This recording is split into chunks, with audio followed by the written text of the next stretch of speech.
Hi, I'm Nathan and welcome to Ninja Monkey. I'm currently focusing on what's going on behind Japan's closed borders. My aim is to put all the readily available information into one place to make it easy for you, potential tourists, students, business people and anyone interested in Japan to follow what's going on behind Japan's closed borders. Hopefully, my updates will help you make informed decisions leading to answering the question, when will Japan's border open? In this video, we will continue to look at the situation in Tokyo and nationwide. I will keep you updated in regards to the vaccine drive and the effects that it is having, and I will discuss the G7 countries' proposals for standardizing travel. And we will also look at some very positive words regarding the government considering opening for students and travelers. Things continue to look positive, so let's get started with the situation in Tokyo and nationwide. As always, I continue to present on screen some important stats for you, including nationwide cases, Tokyo's numbers and the amount of PCR tests done nationwide. So feel free to pause the video if you want to. All stats are up to the latest government officially available data and up to the 2nd of October. October has started on a good foot, with Tokyo only reporting 200 new cases on Friday, meaning that the number has remained below 300 for the 6th day in a row. Also, amazingly, the 7-day average of daily new cases dropped to 252.6 compared to 469.3 a week before. The Health Ministry reported that the nationwide number of severely ill patients had declined by 154 to 778, and that the daily number of new infections nationwide stood at 1,576. This is the 4th day in a row that this number is below 2,000. Team, I'm starting to get a good feeling that October is going to be a good month. Things are looking very positive in this front. Not only have numbers drastically been in a decline, but there have been some prefectures reporting 0 cases, such as Iwate, Tottori and Kagawa. The state of emergency has indeed been lifted, and there's been mention of tourism and students' entry, which I will get into later on in the video. However, to continue giving a good overview for those who are interested, here are some important stats to keep an eye on too. In regards to hospital beds, there is a slight increase of hospital beds available for patients, with the number now standing at 6,651, out of which 503 are beds that are set aside for patients with severe symptoms. And as of this update, there are 979 hospitalizations, that's 268 less than last week's update, out of which 93 are deemed severe cases, a drop of 38 from last week. Additionally, last week there were 721 patients awaiting for guidance or to be hospitalized at home. This has dropped to 426. That's 295 less than last week, another good sign and an indicator that things are looking good. Additionally, 1,244 are recovering at home compared to 2,344 people in last week's update. Team, like I said earlier, everything looks very positive. I think it's becoming evident that another very important factor is the vaccine drive and how it's progressing, so let's check out this week's stats. As of the latest officially available information from the 1st of October, there have now been a total of 164,859,014 doses administered and includes first and second doses. Of those doses, 89,154,655 make up people who have only had one dose, and 75,704,359 make up those who have received both jabs and would therefore be considered fully vaccinated. That means that out of the population of around 126 million people, 70.4% have now received one dose of the vaccine and 59.8% have received both doses of the vaccine, and I actually wouldn't be surprised if it's now more like 60 or over 60%. And regarding the elderly, which are usually considered the most vulnerable group and make up people 65 years of age and older, 89.3% of those wishing to take the vaccine are now inoculated with both doses too. As we continue to see those vaccine numbers go up and the fact that the cases and hospitalizations are dropping, I believe that this is likely the vaccine at work. We will, however, have to see if lifting the state of emergency will have any kind of effect on the numbers moving forward, and I wouldn't be surprised if it does. Looking at the pattern in other countries, this usually occurs. But we must remember that Japan is now in a position where it should be better equipped to deal with surges, not only through experience but because of the vaccine too. It would be impossible to completely eradicate the virus, and a different action plan will be needed for the future, as states of emergency might not cut it anymore. What do you think, team?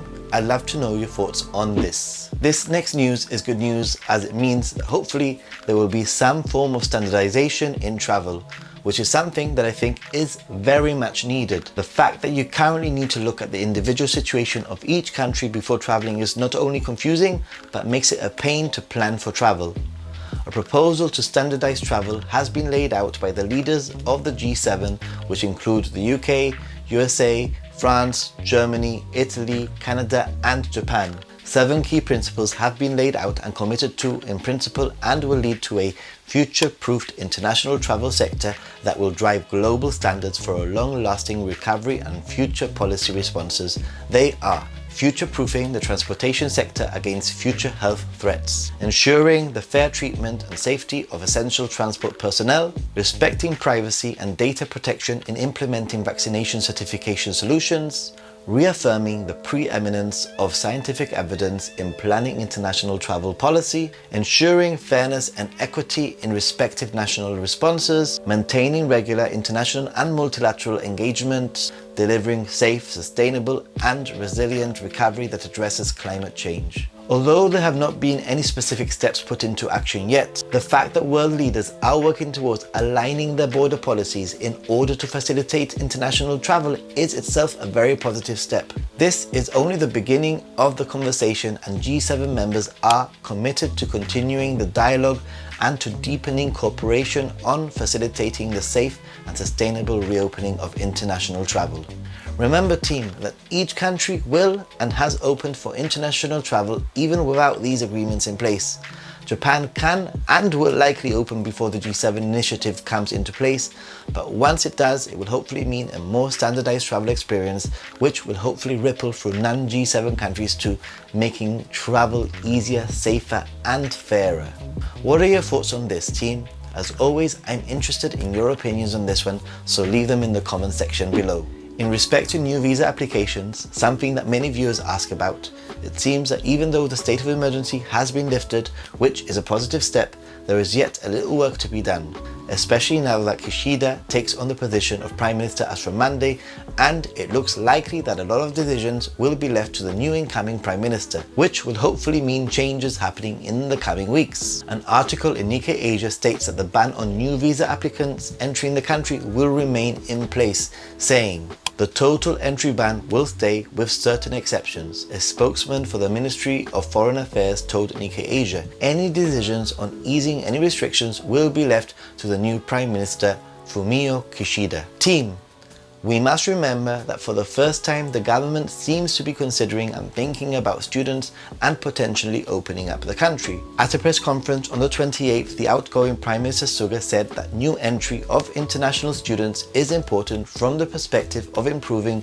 internationalization of universities, education and research capabilities, and stating that the government will actively consider measures to ease restrictions on the traffic of people into Japan and also positively consider the entry of international students into Japan, taking into account the progress of vaccination in Japan and the infection situation in Japan and overseas. Even Japan's largest opposition parties have drawn up a set of emergency support proposals for the tourism industry, including planning to ask the government to step up PCR testing programs for both tourism workers and tourists. Officials saying giving a sense of assurance for travel is essential both for tourism promotion and containing the virus. Another opposition party, the Democratic Party for the People, is promoting steps to help strengthen the travel industry, calling for the swift introduction of a digital certificate for vaccination and negative test results that tourists can display on their smartphones when using hotels and other facilities. Team,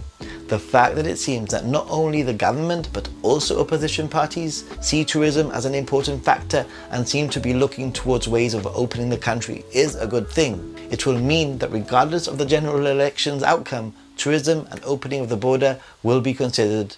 This if it doesn't happen before. So to summarize, cases are heading down, vaccination progress is good, the government has mentioned reopening borders for students, and for the first time G7 countries want to standardize travel. Although there have not been many changes, it does seem that updates will happen as from this coming Monday when the new Prime Minister takes office. The fact that even opposition parties seem to be pro-tourism is very positive too, as it will mean less resistance towards borders opening before the elections happen. But we will have to wait and see in the coming days or weeks. I am quite hopeful that things will move a lot faster now that the state of emergency has been lifted, and as always I will try to keep you updated, even if it's in the form of a midweek short. So team, what are your thoughts on all this? I really would love to know in the comment section, and if you don't have much to say, just say hello and where you're from, as I'd love to get to know you too. So as always, thank you very much for watching this far, staying tuned.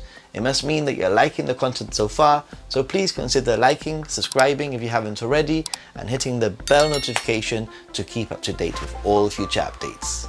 Till next time, stay positive team, arigatou gozaimasu, gracias, thanks, bye.